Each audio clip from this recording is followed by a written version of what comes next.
Hey everyone, it's Jeannie. Today I'm sharing these two cards using Ink on 3 Triple Roses stamp set along with the My Sweet Petunia stamp set. The My Sweet Petunia one I'm using for the sentiment only. It's because the Triple Roses stamp set doesn't have a sentiment, and that is the focus of today's card. Because the Triple Roses stamp set is so large, it takes up an entire A2 card panel. I kind of wanted to play with it because this is a huge set, but not everyone likes to color, and I wanted to create two cards that were super quick but look really fun. So for my first card panel, I am stamping it with Juicy ink, which is for heat embossing, and I will be covering up this image using Artic White embossing powder. For this card panel, I will be doing some ink blending, so I wanted it to resist the image and have that bright white peek through for the image outline. So I'm making sure I cover all the little areas of this image, and I will be heat setting it with a heat gun. I do take my time heat setting this because of all the little details. I want to make sure everything is melted and ready to go, because if it's not melted, it will not be resistant to the ink and it kind of ruins the whole effect of the card. So you want to make sure you get all the little bits and pieces. You'll know that it is melted because if it hits the light and it's shiny, then it's done.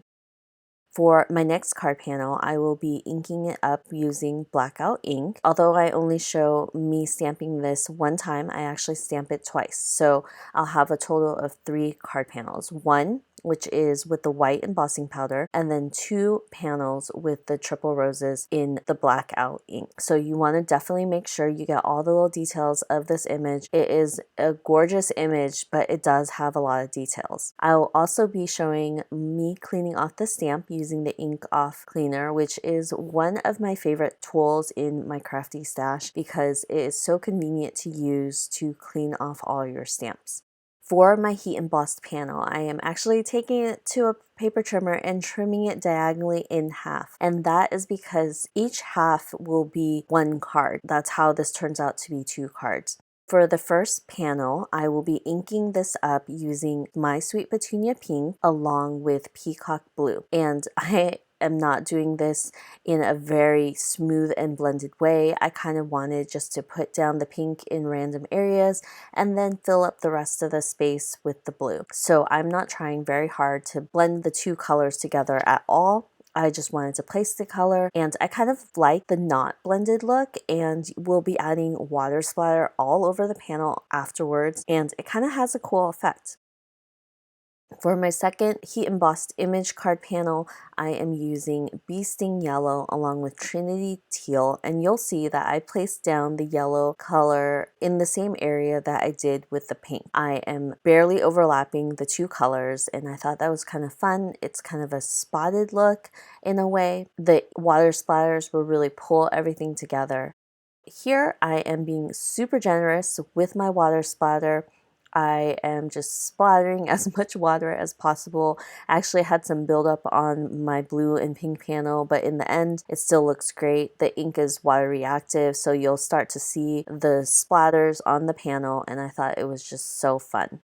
For the sentiment, I decided that I wanted to use one of the ones from the My Sweet Petunia stamp set. I used the same one for both cards. I just wanted to keep it simple. And I am going to be heat embossing white embossing powder on black cardstock because that is like my go-to favorite. I am going to stamp this twice. Originally, I was only going to shift it up a little bit and then stamp the second sentiment, but I had too much ink on my stamp the second time and I just had to redo it. So I stamped it a third time. Sometimes when the sentiment is really small and you're pressing hard on the stamp, it will squish, and because you're adding embossing powder on top, it just doesn't read clean. That's why I stamped it a third time. I just was a little lighter to the touch when stamping.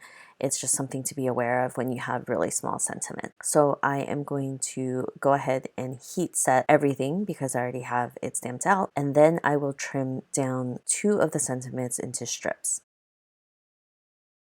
For my 2 ink blended panels, I am covering the back of them with double-sided adhesive, and I am going to pull out my Misti to help me line up the cards. I've been using my Misti more frequently to help line up my cards because I've realized that I kind of suck at lining up my cards. It's just super helpful because you just press it up in the corner of the Misti and you'll get it straight, and it works really, really well. So if you have been using your Misti for this purpose, it is a great reason to pull it out to help you line up the cards. So I'm just adding the 2 ink blended panels onto my black and white card base and matching them up so the triple roses looks like one complete image. I'll be placing the sentiments on the black and white portion of the image, and I really think that that just finishes off the card. One side's super colorful and one side's super clean, no coloring needed. It makes for such a fun card, especially since you have such a large image. I hope you enjoyed these 2 cards, and I will see you guys next time with another video. Bye!